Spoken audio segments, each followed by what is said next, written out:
Hello అండి, welcome back to our channel.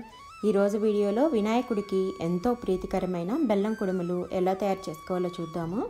Vinayaka Chavithi రోజున మనందరం కూడా తప్పకుండా చేసుకునే ప్రసాదం ఈ బెల్లం కుడుములండి. మరి ఈ బెల్లం కుడుములు సాఫ్ట్గా టేస్టీగా ఎలా తయారు చేసుకోవాలో ఈరోజు వీడియోలో చూద్దాము. ముందుగా మనం స్టవ్ ఆన్ చేసి ఒక కళాయి పెట్టుకొని దాంట్లోకి 1 కప్పు వాటర్ పోసుకోవాలి. మనం బియ్యం పిండి ఏ కప్పుతో అయితే కొలుచుకుంటామో ఆ కప్పుతో ఈ వాటర్ అనేవి కొలుచుకొని పోసుకోవాలండి. నీళ్లు కొంచెం కాగిన తర్వాత ఇందులోకి ముందుగా నానబెట్టుకున్న పచ్చిశనగపప్పు 2 టేబుల్ స్పూన్ వేసుకోవాలి. ఈ పచ్చిశనగపప్పు 1 గంట ముందు నానబెట్టుకుంటే మనకి ఒక 10 నిమిషాల్లో అయితే ఉడికిపోతాయండి.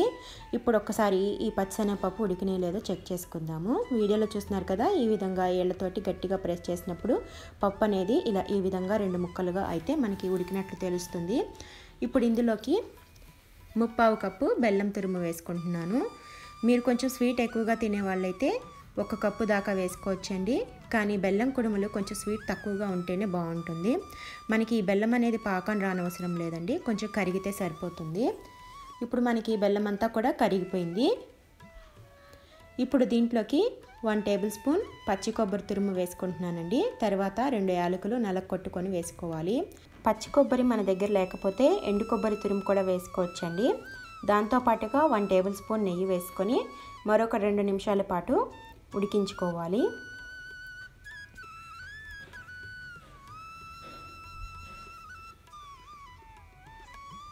ఇప్పుడు మనకి ఈ పచ్చిశనగపప్పు కొబ్బరి అన్నీ కూడా ఉడికిపోయినాయి కదండి. ఇందులోకి ఇప్పుడు బియ్యం పిండి వేసుకుంటున్నాను. నేను పొడి బియ్యం పిండి తీసుకున్నానండి. 1 కప్పు బియ్యం పిండి వేసుకున్నాను. మంటని మీడియం ఫ్లేమ్లో పెట్టుకొని ఈ పిండి అంతా కూడా ఉండలు లేకుండా బాగా కలుపుకొని ముద్దలాగా అయిన తర్వాత స్టవ్ ఆఫ్ చేసుకోవాలి. ఇప్పుడు మనకి కుడుములకి కావలసిన పిండి అయితే రెడీ అయిపోయిందండి. మూత పెట్టేసుకొని ఈ పిండి పూర్తిగా చల్లారిన తర్వాత మనం కుడుముల్లాగా తయారు చేసుకోవాలి.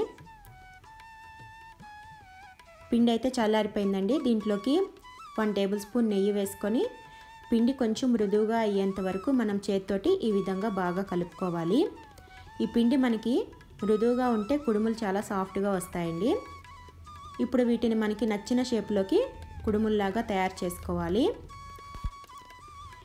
కొంచెం చేతికి నెయ్యి రాసుకొని ఈ విధంగా మనం ఉండ్రాళ్ళలాగా రౌండ్గా చుట్టుకోవాలి. ఇదే విధంగా మనం కుడుముల షేప్లో కూడా తయారు చేసుకోవచ్చండి. వేళ్లతోటి ఈ విధంగా గట్టిగా ప్రెస్ చేస్తే మనకి కుడుముల షేప్ అనేది వస్తుంది. తర్వాత మనం రౌండ్ బాల్స్ లాగా చుట్టుకొని చేతితోటి గట్టిగా ప్రెస్ చేసుకున్నట్లయితే మనకి అప్పాల షేప్లో కూడా వస్తాయండి. ఇదే పిండితో మనం మోదకుల షేప్లో కూడా తయారు చేసుకోవచ్చు. మన ఇష్టం అండి. మనకి నచ్చిన షేపులో తయారు చేసుకొని దేవుడికి ప్రసాదం కింద నివేదించుకోవచ్చు. ఈ విధంగా అన్నీ కూడా నేను ప్రిపేర్ చేసి పెట్టుకున్నాను. ఇప్పుడు వీటిని మనం ఇడ్లీ కుక్కర్ ప్లేట్లలోకి పెట్టుకోవాలి. ఈ ప్లేట్లకి ఆయిల్ అప్లై చేసుకొని మనం తయారు చేసుకున్న కుడుములన్నిటినీ కూడా ఒక్కొక్కటిగా ఇందులోకి పెట్టుకోవాలి.